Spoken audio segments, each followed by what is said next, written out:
नमस्कार, मैं हूं रिपु मिश्रा। आपने देखना शुरू कर दिया रिपु मिश्रा ऑफिशियल। बिहार जल रहा है, नीतीश कुमार ताली बजा रहे हैं। बीपीएससी 17वीं के छात्रों ने परीक्षा रद्द करने के लिए कल यानी 30 जनवरी को विरोध प्रदर्शन किए। छात्रों के इस विरोध प्रदर्शन के बाद बिहार सरकार ने लगभग 350 छात्रों पर मुकदमा दर्ज करा दिया। इतना ही नहीं, विभाग ने सरकार ने 350 छात्रों के अलावा 2 कोचिंग संस्थान संचालकों के ऊपर भी एफआईआर या मुकदमा दर्ज कराया गया। हालांकि सरकार का कहना है कि छात्रों के इस विरोध प्रदर्शन से विधि व्यवस्था प्रभावित हो रही थी, सड़क पर जाम लग रहा था, आवागमन में असुविधा हो रही थी, इसलिए सरकार के तरफ से इन छात्रों पर मुकदमा दर्ज कराया गया है। हालांकि सरकार के लोग, पुलिस प्रशासन यह भी कह रहे हैं कि छात्रों के ऊपर किसी तरह का बल प्रयोग नहीं किया गया। तो महोदय, अब आप बल प्रयोग करके भी छात्रों को नहीं डरा सकते हैं।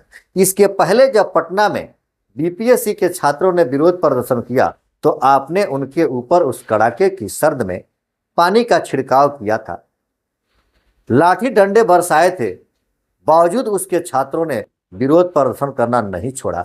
छात्र विरोध प्रदर्शन करते रहे। मतलब यह साफ है कि अब छात्र आपके लाठी डंडे और उस पानी के बौछार से डरने वाला नहीं है और छात्र आपके डर से अपने प्रदर्शन और विरोध को स्थगित भी करने वाला नहीं है। लेकिन कल जो प्रदर्शन पटना में देखने को मिला कि छात्र जदयू कार्यालय से बीपीएससी कार्यालय तक और सड़कों पर प्रदर्शन करते रहे, विरोध करते रहे, लेकिन प्रशासन किसी तरह का बल प्रयोग नहीं की। तो अब ऐसा लगने लगा है कि शायद बिहार में अब चुनाव होने वाला है। छात्र प्रदर्शन कर रहे हैं, परीक्षा को रद्द करने की मांग कर रहे हैं। तो क्या बीपीएससी पर सवाल उठाना, बीपीएससी से सवाल पूछना गलत है? तो इसका सीधा जवाब होगा कि नहीं, इसमें कोई गलती नहीं है। बीपीएससी से भी सवाल पूछा जा सकता है। भले ही सरकार के मंत्री और संतरी चीख चीख कर यह कहते रहे कि बीपीएससी एक स्वतंत्र संस्था है, इस पर किसी सरकार, किसी मंत्री, किसी विभाग का नियंत्रण और हस्तक्षेप नहीं रहता है, लेकिन इतना कह देने से आप सवाल से नहीं बच सकते हैं। आपको चाहे या न चाहे जवाब तो देना ही पड़ेगा। लेकिन सबसे बड़ा सवाल और सबसे बड़ा संशय तब उत्पन्न होता है कि जब गौर से देखा जाता है तो बीपीएससी के माध्यम से चयनित छात्रों में एक विशेष जिले के अभ्यर्थियों की संख्या बहुत अधिक होती है। तो क्या बिहार में व्यापम घोटाले से भी बड़ा घोटाला है बीपीएससी घोटाला? आखिर बीपीएससी से सवाल क्यों नहीं हो और छात्र प्रदर्शन क्यों नहीं करे? बीपीएससी आखिर क्यों नहीं स्पष्ट कर रहा है कि दोनों पारियों में जो परीक्षा हुई उसका परीक्षा फल आया, चयनित छात्रों की संख्या क्या है, दोनों पारियों में चयनित छात्रों की संख्या अलग अलग स्पष्ट तौर पर विभाग क्यों नहीं बता रही है? विभाग इस तरह से अलग अलग नहीं बता रही है कि कितने संख्या में किस पाली के छात्र चयनित हुए हैं। सवाल इसी पर है और विरोध इसी का है, क्योंकि छात्रों का आरोप है 25-30 प्रश्न ऐसे थे जो प्रश्न ही गलत थे। उस आधार पर गलत प्रश्न पूछकर बीपीएससी कुछ खास छात्रों को विशेष रूप से चयनित करना चाहती है। इस तरह से बीपीएससी के माध्यम से इसमें कुछ हेरफेर या कुछ गड़बड़ियां होती हैं। विरोध इसी बात का है कि परीक्षा एक पाली में क्यों नहीं लिया जा रहा है। हालांकि लोग कह रहे हैं कि इस प्रदर्शन में, इस विरोध में छात्र कम। वो कौन लोग हैं? जो सरकार के लोग हैं। सरकार के लोगों का कहना है कि इस छात्रों के विरोध प्रदर्शन में छात्र कम और नेता अधिक है। कुछ लोगों ने तो यहाँ तक आरोप लगाया कि इस छात्र प्रदर्शन में छात्र के नाम पर जो बाहर के गांव के रहने वाले लड़के हैं, जिनको बीपीएससी की परीक्षा से कोई तालमेल नहीं है, मतलब नहीं है, वैसे लोग इस विरोध प्रदर्शन में आए हैं।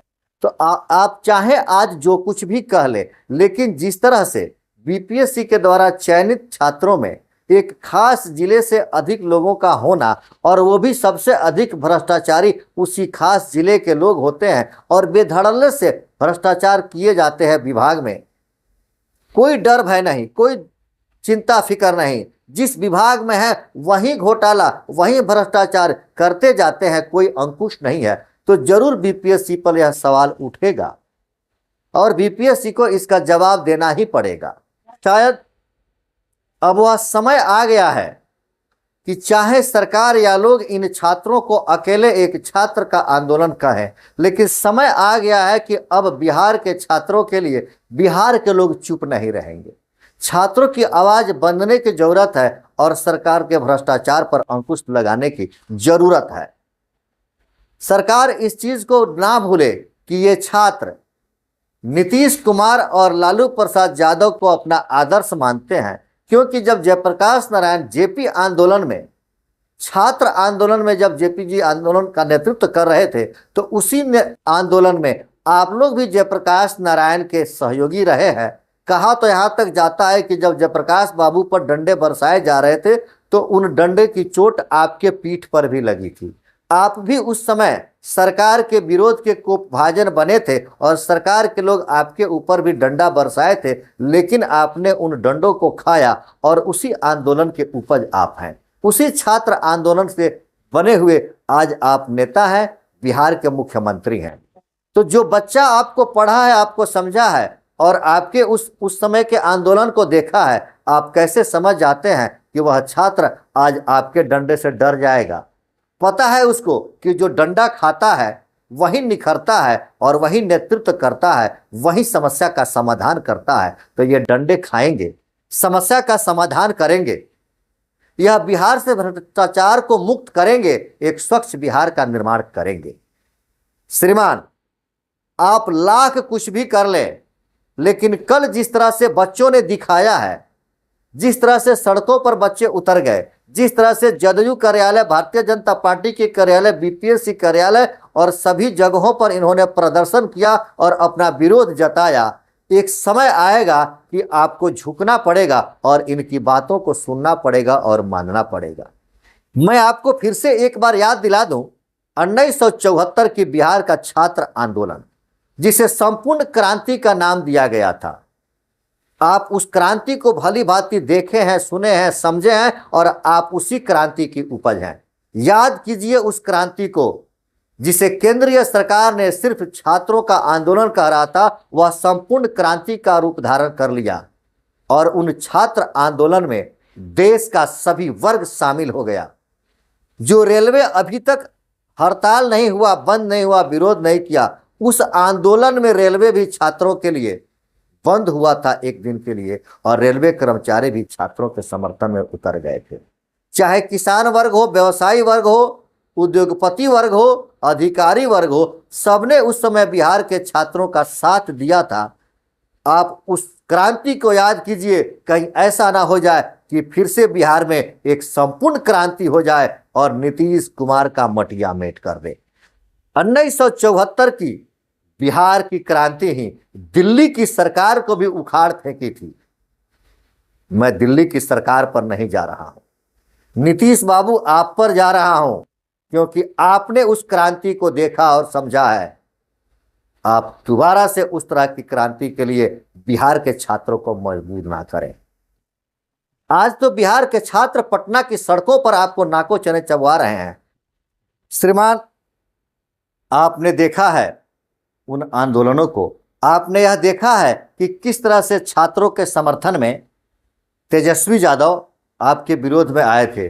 पिछले दिनों आपने देखा कि प्रशांत किशोर छात्रों के समर्थन में आए, पटना गांधी मैदान में आमरण अनशन पर बैठे, डंडे बरसाए गए, उन पर, छात्रों पर डंडे बरसाए गए, लेकिन आंदोलन थमा नहीं। अभी तो समय ऐसा आ गया कि अब चिराग पासवान भी आपका विरोध करने लगे और चिराग पासवान भी छात्रों के समर्थन में बोलने लगे हैं। जहां नीतीश कुमार छात्रों के आंदोलन से अपने को अलग रख करके जगह जगह घूम रहे हैं और महात्मा गांधी के पुण्यतिथि पर जब गॉर्ड ऑफ ऑनर दिया जा रहा था तो नीतीश कुमार वहां ताली बजा रहे थे, जबकि वहां ताली बजाने का कोई अवसर ही नहीं था। अब इस पर भी सवाल उठने लगा है कि क्या नीतीश कुमार की मानसिक स्थिति बिल्कुल ही खराब हो गई है, जो एक तरफ बिहार के छात्रों का नहीं सुन रहे हैं, शिक्षकों का नहीं सुन रहे हैं, छात्र आंदोलन कर रहा है और नीतीश कुमार ताली बजा रहे हैं। देखिए धीरे धीरे किस तरह से रंग ला रहा है इन छात्रों का आंदोलन। कभी तेजस्वी यादव समर्थन में थे तो कभी प्रशांत किशोर छात्रों के समर्थन में थे, अब आप छात्रों के समर्थन में चिराग पासवान भी आ गए हैं। कहीं ऐसा ना हो कि धीरे धीरे बिहार के लोग छात्रों के साथ आ जाएं और यह बिहार से छात्र आंदोलन फिर से एक बार देशव्यापी आंदोलन ना बन जाए, कहीं फिर से एक बार यह ऐसा जन आंदोलन ना हो जाए जो संपूर्ण क्रांति की याद दिला दे। आप इन क्रांतियों से बचिए, इन विरोधों से बचिए। समय आ गया है आपको सचेत हो जाने का और सभी समस्याओं का समाधान करने का। खैर, यह मामला पटना हाईकोर्ट में है और आज सुनवाई है। अब यह देखना बड़ा दिलचस्प होगा कि जब पटना हाईकोर्ट के हुजूर के पाले में गेंद जा चुकी है और फैसला हुजूर को देना है, तो हुजूर क्या क्या सवाल पूछ रहे हैं और किस तरह से फैसला दे रहे हैं। लेकिन अंत में एक बार मैं फिर कहना चाहूंगा सरकार से कि आप इन बिहार के छात्रों को अकेला ना समझें। बिहार के छात्रों के साथ अब बिहार के सभी लोग हैं और आप इन आंदोलनों से बचिए। अगर आप भी बिहार के छात्रों के साथ हैं तो आप इस वीडियो को लाइक, कमेंट और शेयर जरूर करें। देखते रहे रिपु मिश्रा ऑफिशियल। धन्यवाद।